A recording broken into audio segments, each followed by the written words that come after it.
नमस्ते बच्चों। एडगेट अभ्यास पुस्तिका कक्षा 8 विषय विज्ञान पाठ धातु अधातु पेज नंबर 16, 17, 18, 19। आइए शुरू करते हैं। इसमें प्रश्न क्रमांक 1 है आघात वर्धनीयता को समझाइए। तो धातुओं का वह गुण जिसके कारण उसे पीटकर शीट में परिवर्तित किया जा सकता है आघात वर्धनीयता कहलाती है। प्रश्न क्रमांक 2 है इसमें विद्युत सुचालक और कुचालक पदार्थों को छांटना है। तो जो सुचालक पदार्थ है वो आप लोहे की कील, तांबे का तार, एल्यूमिनियम तार, और जो कुचालक पदार्थ हैं आपके गंधक, कोयला, प्लास्टिक, लकड़ी का खिलौना। प्रश्न क्रमांक 3 है धातु को खींचकर तारों में परिवर्तित करना धातु का कौन सा गुण है। तो इसको हम तन्यता कहते हैं। प्रश्न क्रमांक 4 कौन सी दो धातुएं जिनको चाकू से काटा जा सकता है, काफी मुलायम होती हैं। सोडियम और पोटेशियम धातु नरम होते हैं और उन्हें चाकू से काटा जा सकता है। धातु और अधातु अम्लों से मिलकर किस प्रकार अभिक्रिया करते हैं। तो धातु अम्लों से अभिक्रिया करते हैं और धातु लवण और हाइड्रोजन गैस बनाते हैं, और सामान्यतः अधातु अम्लों से अभिक्रिया नहीं करते हैं। सोडियम धातु को मिट्टी के तेल में संचित क्यों रखा जाता है। क्योंकि ये सोडियम धातु है ना, बहुत अभिक्रियाशील होती है। ऑक्सीजन और जल के साथ उत्पन्न तीव्र अभिक्रिया करती है। इसमें बहुत अधिक ऊष्मा उत्पन्न होती है, इसलिए इसको मिट्टी के तेल में संचित कर रखा जाता है। धातु और अधातु में अंतर बताना है।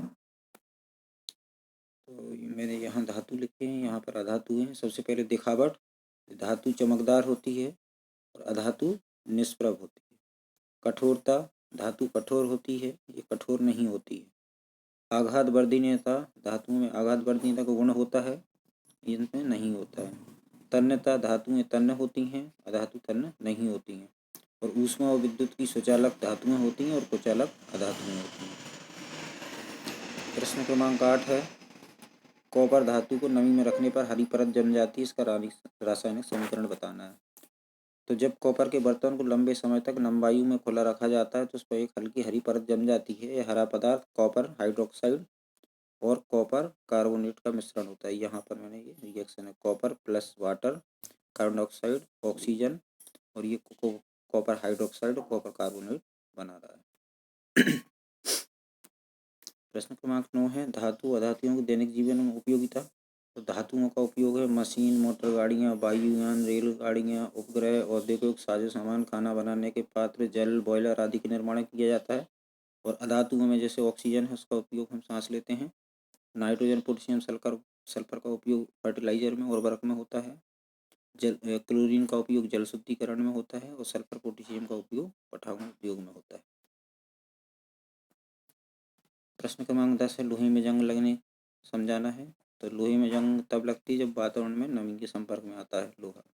अभिक्रिया है आयरन ऑक्सीजन प्लस वाटर जल, तो ये Fe3O4 और 2 हाइड्रोजन गैस मुक्त होती है। तो ये Fe3O4 जो है आपका वो जंग है।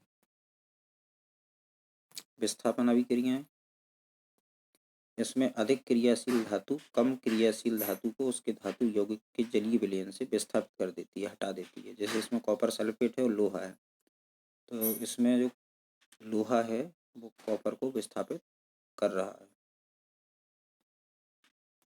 धातुओं की जल से अभिक्रिया, तो सोडियम धातु जल के साथ तीव्र अभिक्रिया करती है, धातु ऑक्साइड व हाइड्रोजन गैस बनाती है। ये जल में घुलकर धातु हाइड्रोक्साइड बनाते हैं, पर सभी धातु ऐसा नहीं करते। आयरन भी, जो लोहा भी है, उसमें भी धीरे धीरे जंग लगती है। और सोडियम को अधिक क्रियाशीलता के कारण मिट्टी के तेल में रखा जाता है। तो धन्यवाद बच्चों, आज के लिए बस इतना ही।